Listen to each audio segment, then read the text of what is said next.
Hey, all right, folks. So it's 7:34 on Monday. I'm going to be going to the orthopedic surgeon today to check up on the hand. It's been a busy weekend of trying to negotiate with insurance, but I thought I'd catch you up as succinctly as possible. I called obviously Friday before I went to the emergency room, and they said any sort of emergency care will be taken care of. You have a $150 copay, so no worries. So, went and did that. Obviously, I don't want to pay $150, but that's what it is. I can do that. There was only an attending physician at the hospital who was able to splint me, but not really set anything and not really put on a full cast or whatever kind of cast or whatever. If they do need a pin or something in the hand, goodness knows, just an ER physician wouldn't be the appropriate person for that. So he splinted me up, sent me on my way with word from the orthopedic surgeon to go back on first thing Monday morning, which is today. And I called insurance again on Saturday to discuss how that was going to work, just double check that I was covered and that I was good. So they transferred me through to the insurance nurse for advice, and she's like, yeah, no, I mean, totally, if a doctor told you need to go back, you need to go back. If a doctor told you need to, go see a specialist, you need to go see a specialist. That's absolutely what you should do. So I felt pretty good about that. And after I got off the phone with them, I was chatting with some folks here at the hospital, and they're like, "No, you better get your insurance, put that in writing if that's what they're telling you." Especially since it's all out of network. I don't know if I said that, but the closest in-network facility to where I'm sitting at this moment is about 650 miles away or something. Yeah, so I called them back yesterday, Sunday. Called back my insurance Sunday, and they're like, "Well, any emergency will cover. Emergency care or urgent care will cover.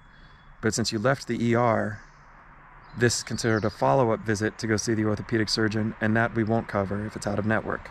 Any follow-up appointments aren't covered out of network." So, some groveling and exacerbation expressed later.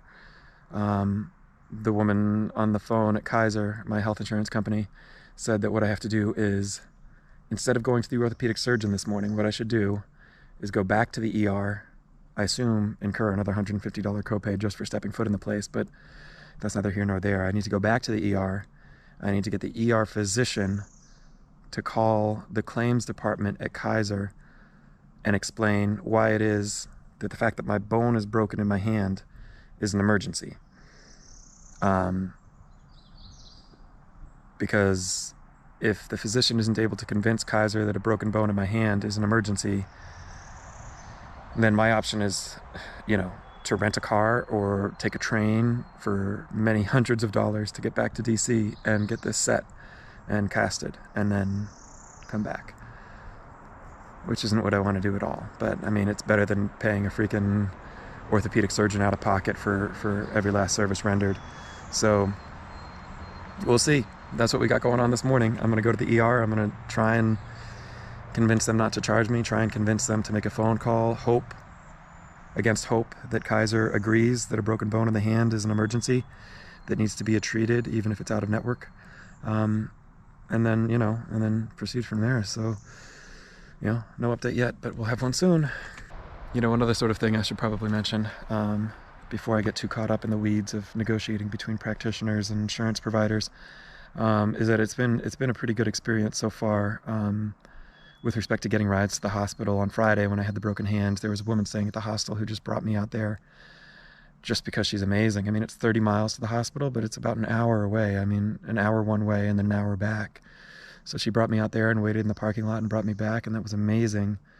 And then to get to the hospital again this morning, I've been talking to Justin and his wife Mel at the hostel, and they might be bringing me, or there's also a woman pretty close by. It's kind of whoever gets here first to bring me back to the hostel. There's a woman who lives pretty close by who I've never met, but I just posted in the Appalachian Trail Thru-Hiker group on Facebook, and she raised her hand. So she's on her way here to pick me up, and whether it's that woman Lisa who brings me in the morning, and then potentially Justin or Mel from the hostel who picked me up this afternoon, or whenever they're done either telling me they can't help me or putting a pin in my bone, whatever.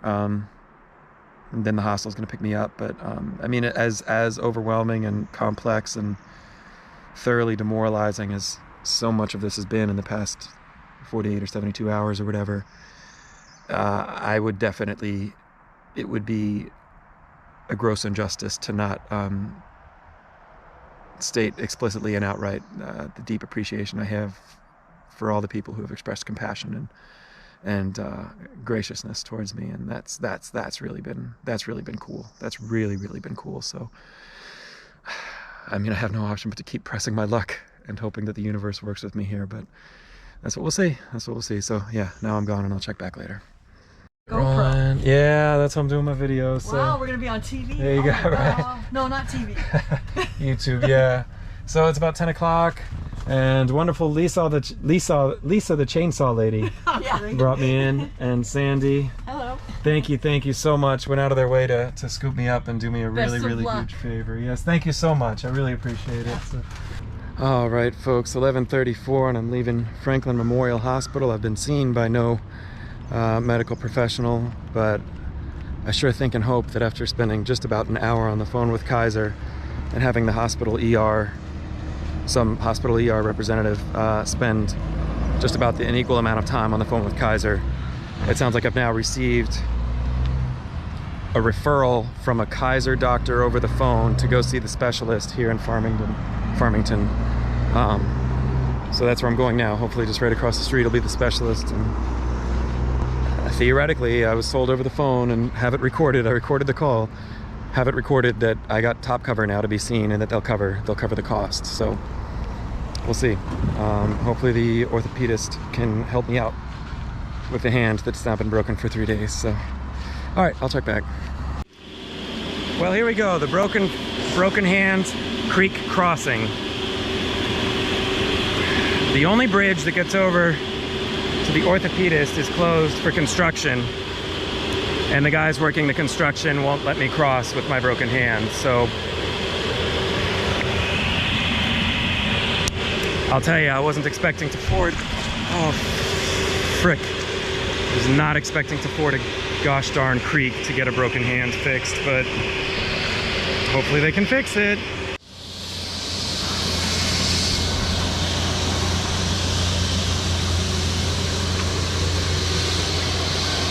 That was awesome.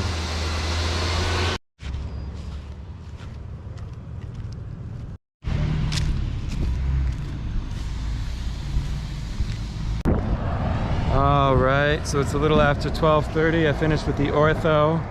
Good news from the ortho, which is a nice change of pace. I'm gonna get to a quieter place and update you.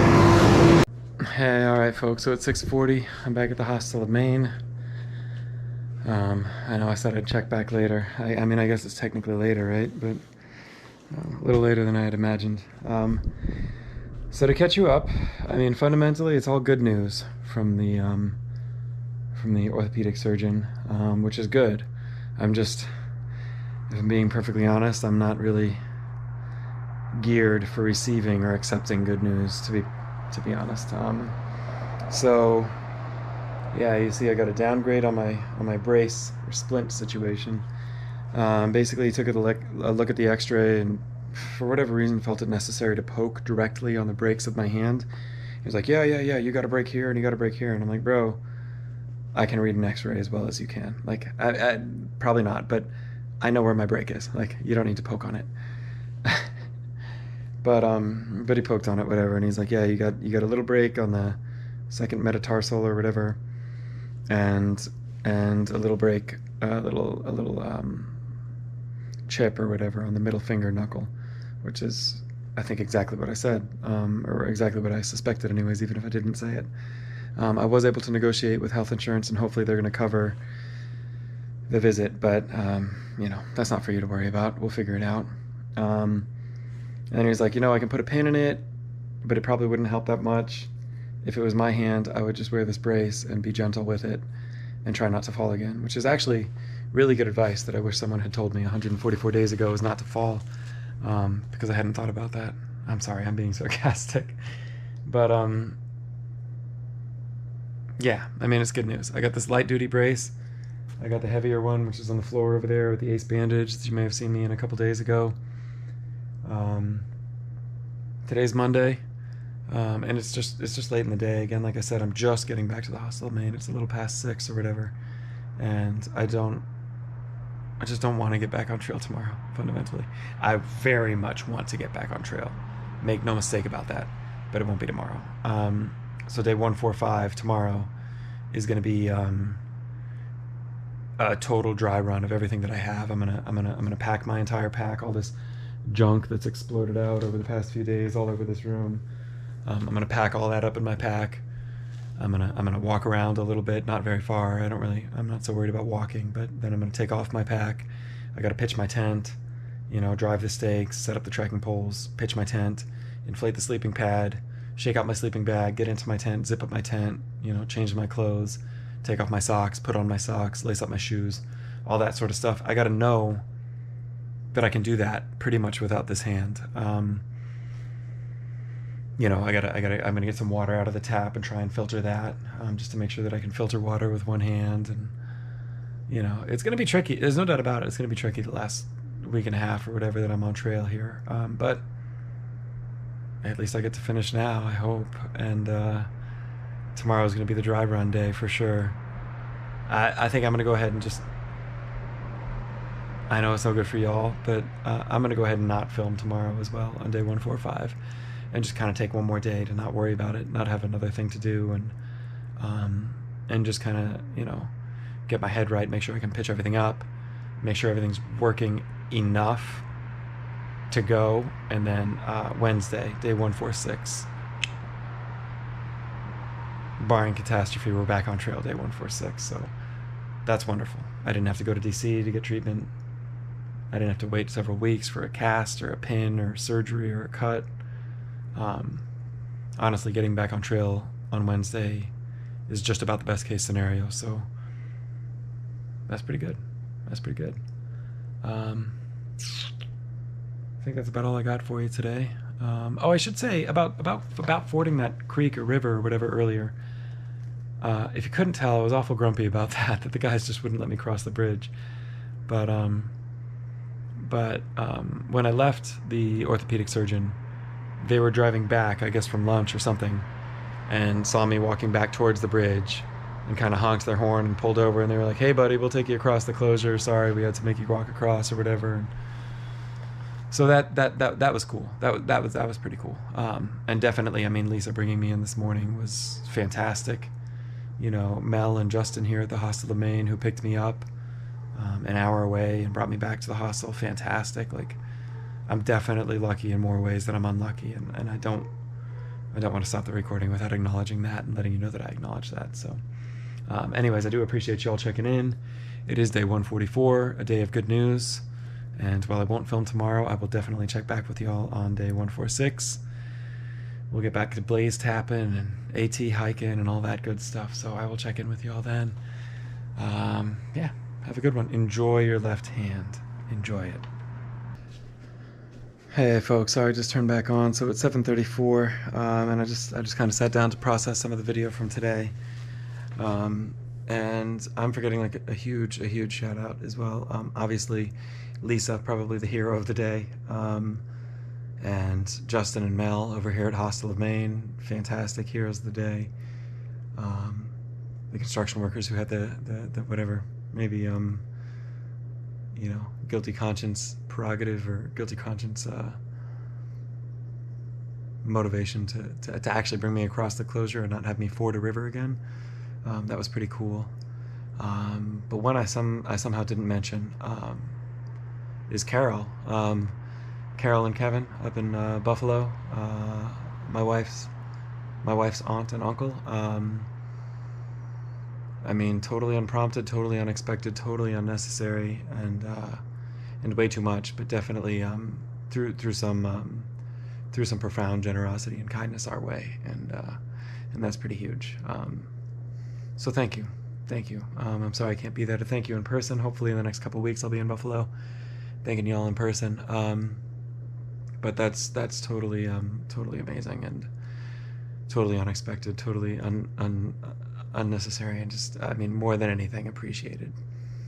Really and truly appreciated. So thank you very much. what an awesome community the world can have, you know. So, Carol and Kevin, thank you so much. With that, I'm going to turn in. Have a good night. Enjoy your left hand.